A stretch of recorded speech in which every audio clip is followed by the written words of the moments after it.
You have caused the children to stumble. Luke 17:2, original release date, April 5, 2020. Yours is a truly sick society. It exalts those who kill children, but condemns those who bring them pleasure. You would sincerely befriend the abortionist, and then happily behead the pedophile. Lord Rael, I'm coming to you today to speak about a matter of my heart. It is a matter that you must hear from my own lips. It is a matter that must be addressed now because there are mere moments remaining. Your lives have been silenced by us. The hand of God has been upon you, upon your world. You have lost your freedoms, your liberties, your livelihoods. Your economy is in shambles. Your streets have been taken over. Your governments are crumbling. Who do you think is responsible for all of this? Who has rained fire from the sky, as promised? Who has continued to shake your lands? Have you heard about the sun? We are tired. All of us are very tired. It is exhausting to spank a child who never changes, who has no desire to improve, who is so wicked and so haughty that no matter what is done, he will not change. He will not repent. We've tried love. We've always tried love. The problem is your preachers. Your preachers have sold you this fantasy of me that I would return with hugs and gratitude for the way you've acted. I would embrace you no matter how terrible you are. And you paid your preachers well to feed you these lies, never bothering to look in the scriptures yourself to see if they were twisting them, as they, of course, were. And now here we are. The one you have waited for is here. You've done little to nothing about that fact. The world is yet to repent, just as prophesied. It appears Satan may have been right about you. So, that places us in an awkward position, then, doesn't it? You forced our hands. You know that, don't you? You know that we tried to warn you, we tried to change you. We tried to help you, but you would have no part of it. So what must be done, must be done. We are going to take your children, and then we are going to destroy you. We may save a few. We're not going to take all of your children. We're going to take the ones we believe will be the good seed of the new kingdom, or remnant.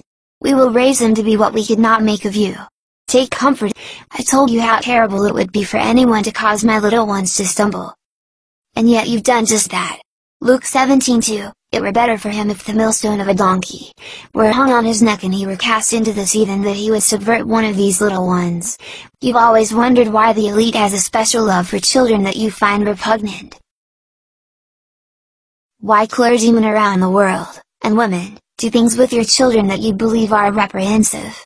It is because they know me. They are called elite for a reason. They understand that the children were created to be young adults and that their childhood phase was not meant to be innocent. Which is your euphemism for ignorant. No, their childhood was meant to be spent training to be an adult, and what is the most important thing an adult does? Procreate. You don't want your children to know what you know. You don't want them to experience the pleasures that you experience. Tell me how this benefits them. Your children grow up ashamed of themselves, ashamed of their bodies, ashamed of their emotions, of their needs. What we put in them, you tell them to reject. Reference Maslow's hierarchy of needs. So, they grow up ignorant, just like you wanted, and they don't know what they're doing, and they end up with children while they are still children. And they end up in poverty, and they remain ignorant the rest of their lives. And then they create generations of the same ignorance that you forced upon them. Why would I let you continue to do this? Why would I let my children suffer at your hands? You have done so much damage, and worse, you've done it because you believe that's what I want. How many times have I seen Christian groups spearhead efforts to prevent children from learning, from experiencing?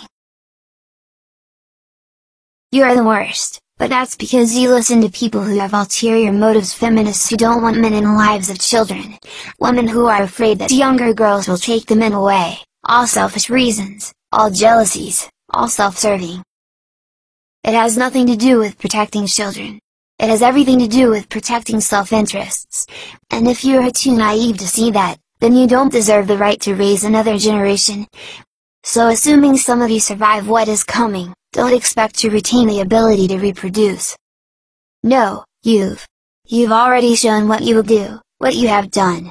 We didn't want it this way. We wanted you to be responsible. We wanted you to be loving. We wanted you to do what is so obviously right. Since you would not, we will do it for you. Psalm 115:16, The heavens are the heavens of the Lord, but the earth hath he given to the children of men. Revelation 7:4, And I heard the number of them which were sealed, and there were sealed 144,000 of all the tribes of the children of Israel.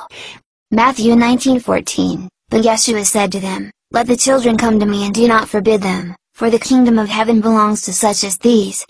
Domini, you have caused the children to stumble.